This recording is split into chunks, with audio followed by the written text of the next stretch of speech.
Hey everybody, this is Ryan from Wild Power Games, and at long last we have the sample from the board game manufacturer of the minis. So I'm expecting that in this DHL delivery padded box, it'll be a sample of all the different minis from our game, Streets of Steel, and you can see right here, board game sample.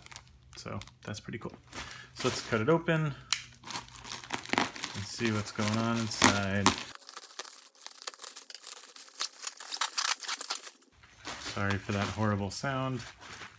So as you can see, Long Pack Games, who is making Streets of Steel for me.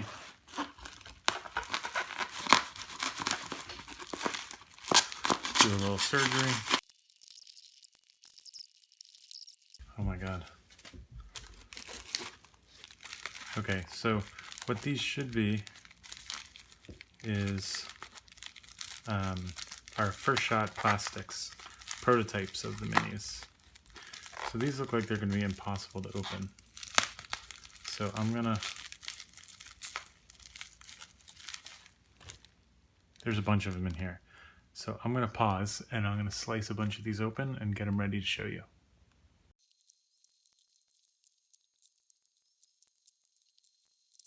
Okay, so we're done unwrapping everything, and unfortunately I can already see that there was one casualty.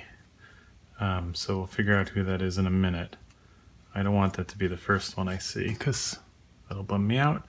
But one cool thing that we're doing differently this time than for High Heavens, on Streets of Steel is going to have our logo on the bottom, which is pretty great, and just also having a concave underneath makes it stronger, better, and more resilient. Now remember, these are prototypes, and these are cast, I think, in silicone for short run prototyping purposes. It is not what is going to be used for the real game, which will of course be nice, hard, modern board game figure plastic like you see in all the other top tier games. We're really specific about that. So let's dig in. They're all in these weird little mummy wraps. So let's see. Oh yeah. Okay, so here we have the Jailbreaker. Checking him out, he looks really nice. Maybe these are just testing how they feel. I'm not convinced these are 3D printed. I'll have to talk to the manufacturer. I mean, I think they are 3D printed. I'm not sure that they're casts, but maybe they are. I can see where the lines are going to be, where they're going to be put together. But this guy's looking pretty great, actually. The detail's really nice. The chains are intact. The seams that we put in are nicely placed. So he's looking really good. Hopefully you guys can check him out. But he looks nice. Cool. Jailbreaker, looking sweet. Next. So the Jailbreaker is from the second box of Streets of Steel, which is the Russian Scare box.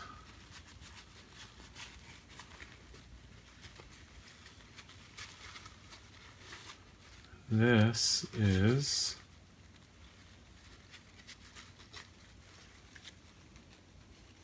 oh cool. So this is Telekinetic Kid. This is the Kickstarter exclusive figure.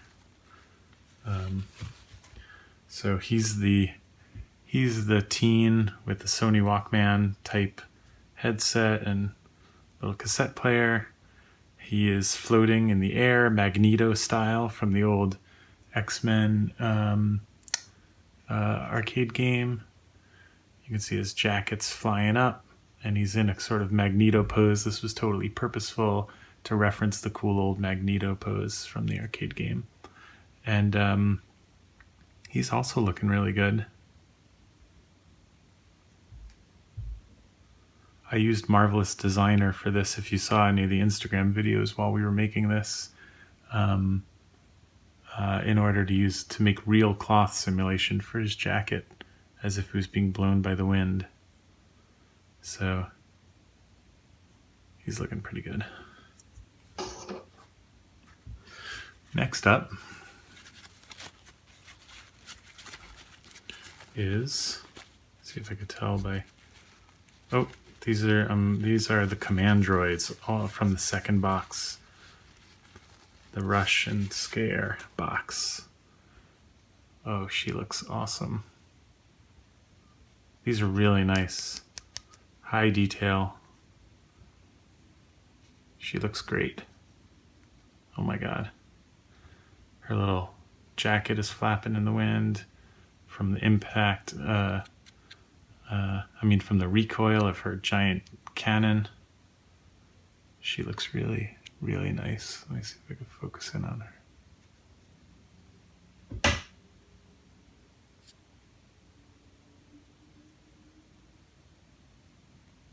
Cool, great. Let's see what else. I don't actually know what these little markings are yet. I have to talk to the manufacturer about that. So the next mystery here is, let's see if I can figure it out. By the feet. Oh yeah. So this is Kimizar. She's the boss from the second box of Streets of Steel, the Russian Scare. So in case it wasn't obvious, Rush and Scare is a callback to old games like Russian Attack and old movies like all the 80s, like Fear of the USSR, Rocky, stuff like that, Red Dawn, and basically modern American headlines. So she looks incredible. So one of the coolest things about Kimizar is that she's big. She's one of the biggest minis we have for Streets of Steel. She reminds me a lot of Sobek from High Heavens. The big minis always look really great on the table because they have a lot of presence and they take up a lot of space. So if you look at Telekinetic Kid, who's meant to be like a tall, lanky teenager, and you compare the two, she has a lot of real estate, which looks great. Her big hat, her big cloak, she's big and muscular, nice and thick. She looks excellent. This mini's really great.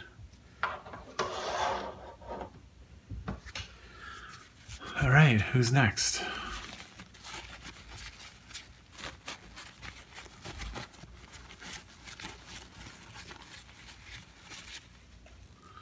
These are like wrapped in Kleenex, which is super weird. All right, so I'm guessing this is the mayor. Another one of my favorites. Yep, there he is. So this is from the original set. The first box, which is now called Kickin' Asphalt. We called it Level 1, and we called Russian Scare Level 2, but only for the Kickstarter. So now they have proper game names. So they're all Streets of Steel, and then they have a subtitle. And this one, the original will be Kickin' Asphalt. And the mayor looks sick. This is I think my favorite mini from the first box. He's also really big, really chunky, has excellent presence. And the Mayor Van Damage, he's just filled with lots of good references from the 80s movies, arcades, TVs, comics. His little cigar looks great. Cool. These are all looking amazing. Can't wait for everyone to get their hands on them. Hoping people will paint these up. I know I definitely will be painting them up. But I always love, like with High Heavens, I love getting tweets and emails from people showing me the cool paint jobs that they've done. So let's see who's peeking out here. Oh, I can see it's the propane tank, so this is the firebug. Firebug from the first box. Let's see how she looks. Got a lot of Mad Max vibes with her. Oh yeah. She looks great. Yeah. Good hair. Weapon looks good. I'm not sure this one even has seams. I can't remember if we cut this one up, but I don't think we did. She looks awesome. Man, these are all coming out great.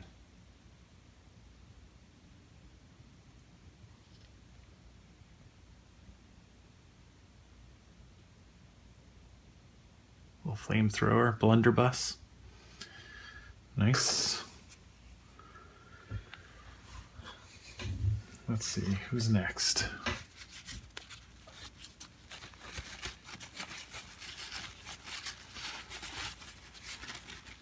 Next mystery unwrapping.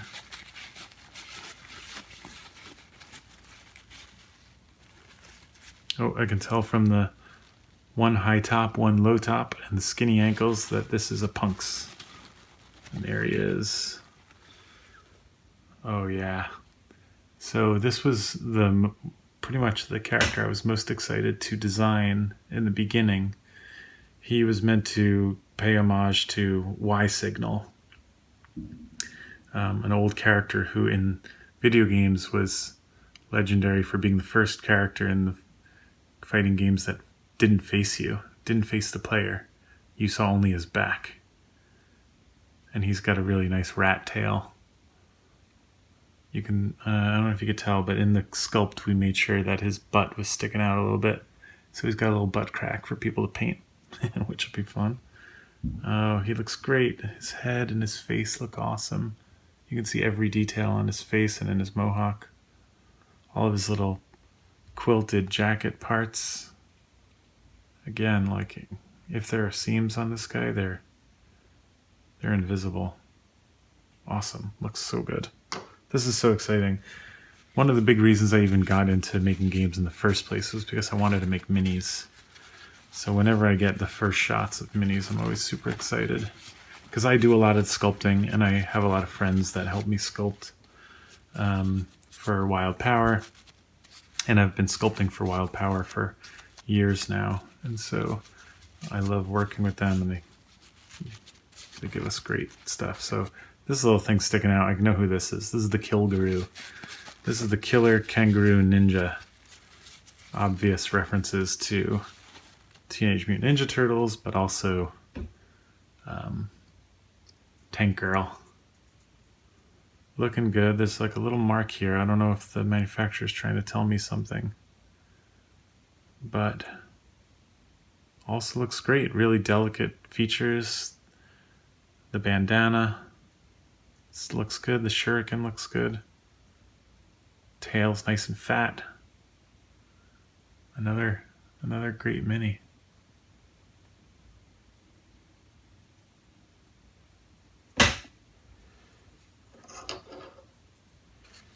All right, we're about halfway through. 2, 4, 6, 8.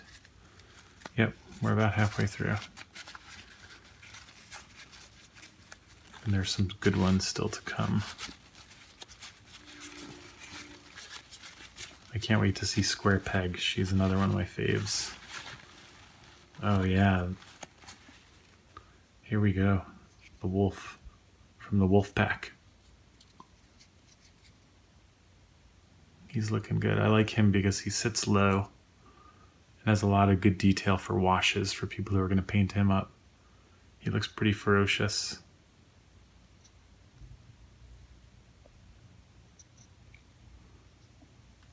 I like how he sits next to the other ones. You know, he's like a dire wolf. Big, but sits low. Cool.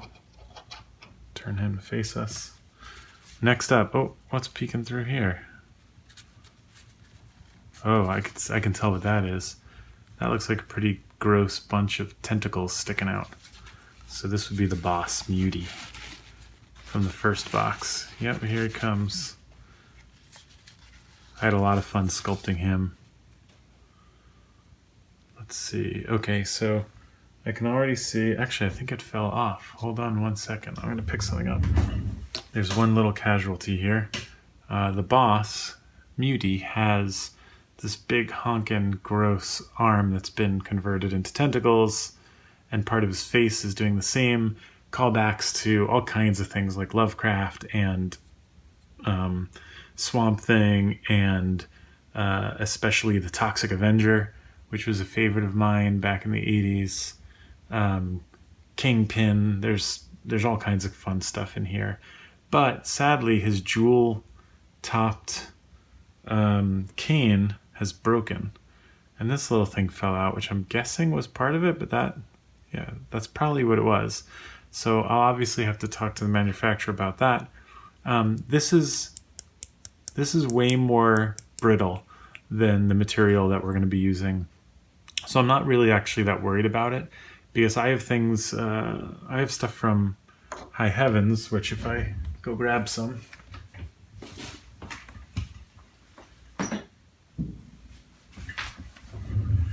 Here's a High Heavens mini that I had lying around that I actually did a little wash experiment on, so ignore the crazy color. But, you know, these guys are invulnerable. So once they go to actual plastic, I know that these guys will also be invulnerable. But for now, it looks like some of this prototype material has broken, but that's okay.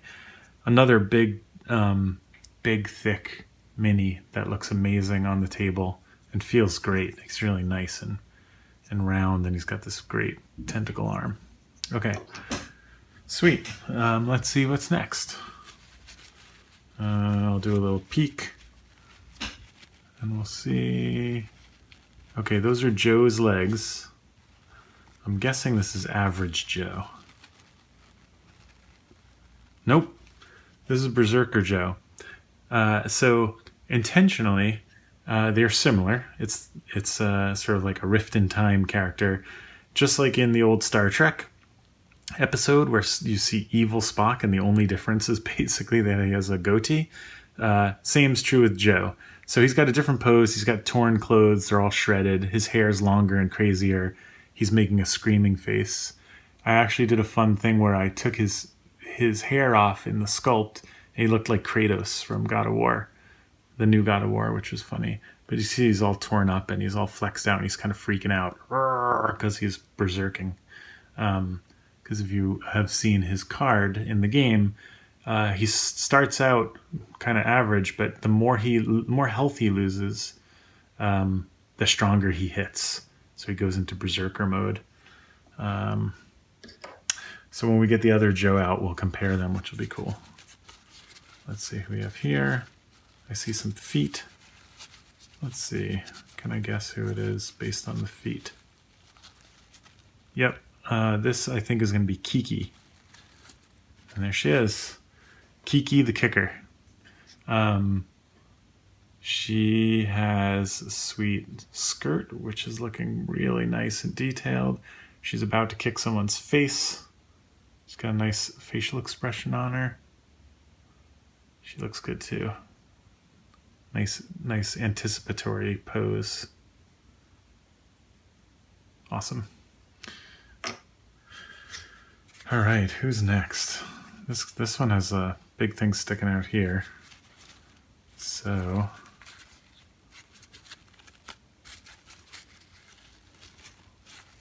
looking at the feet. Ooh, skinny foot. Okay, cool.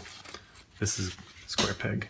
So she's slight and shorter than the other characters, but she has an awesome pose. Oh, look at her little finger. Looks great.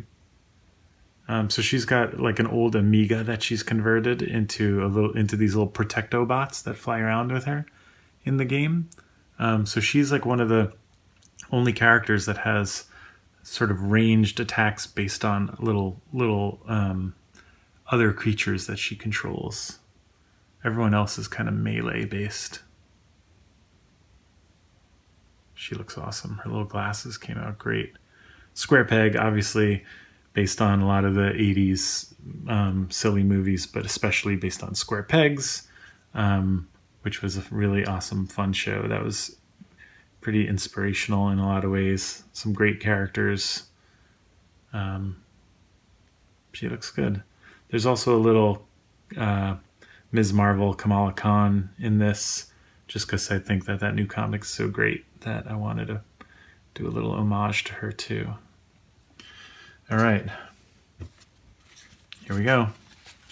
I do like having the bases have something on them. Like here they have the logos. Looks good. All right, what's next? Oh, big arm. Oh yeah, you can tell who this is pretty easily based on the big furry arm. So this is Dumb Ape. Dumb Ape's butt. Oh, he looks so good. Another big mini. A maxi mini. With big chest armor. Screaming face. Mind control headgear. Oh yeah, he looks good. He's going to be fun to paint too.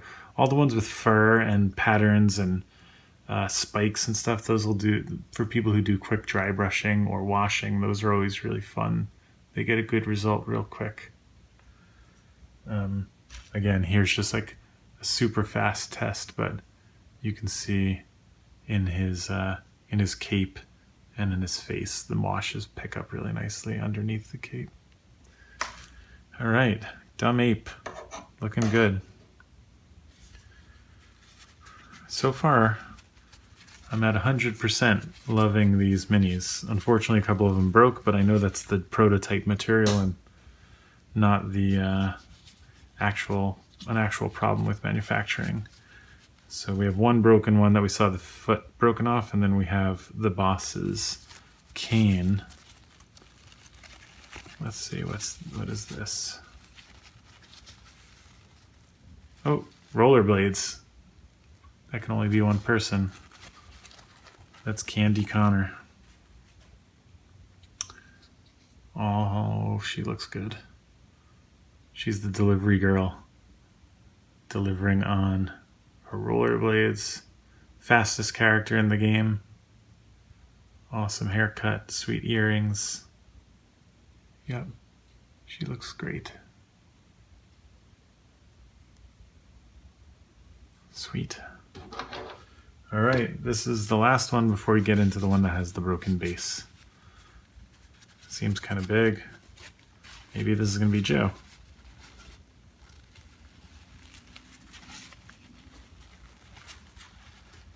Yep, there he is. So this is average Joe. This is the OG Joe. So you can see that different facial expression, shorter, slightly shorter hair. What else did we do? We did different pose, different clothes. His clothes are all nice and new here. And average Joe is, in case it wasn't obvious from when you guys saw the Kickstarter stuff, he's like the standard beefcake blonde white dude from like every video game of that era. There was always one of these kind of Ken, Cody characters. And I love him. He's a nice big muscly character. Not all the characters are muscle bound, but the ones that are really fun to sculpt. So here are the two. I'll try not to drop them. That's not a very good way to show it. I'll try this. So here are these two guys. So based on the same model, because it's the same guy, but gone through like a parallel universe rift in time-space continuum. And you can see the guy on the right is all nice and clean and ready for action, and the one on the left is a little bit worn and more aggro pose, less controlled, and got tears and rips all over his clothing. These guys come in two different boxes and have two totally different dashboards and stats. Okay, so that is just about everyone. The only person that we haven't seen yet Wait a minute. 1, 2, 3, 4, 5, 6, 7, 8, 9, 10, 11, 12, 13, 14.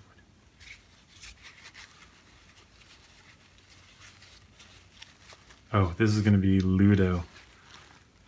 Sadly. Let's see. Well, I have Kleenex for a lifetime here. Oh, poor Ludo. Well, he actually looks really good. Lots of finger detail. He has super sweet hair. He's the Olympic judo champion. Not sure what happened, why his foot isn't stuck. I can see a little glue mark there and the break. I'll crazy glue that just for my own sake, but I'll have to talk to the manufacturer about what material this is. It feels like maybe it's a hand cast material. It's got a very brittle sound. I know this isn't plastic. But he actually looks great. All the detail in his Olympic medal and his black belt. Yeah, he looks good. Two-finger death strike. Okay, sweet. Well, so that's everybody. It's a pretty welcome shipment from the manufacturer. We've been waiting a while to get some prototypes of some actual components, and this is all of the 3D minis, which is great.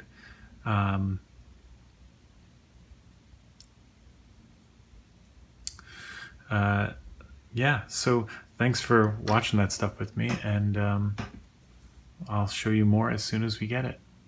See ya.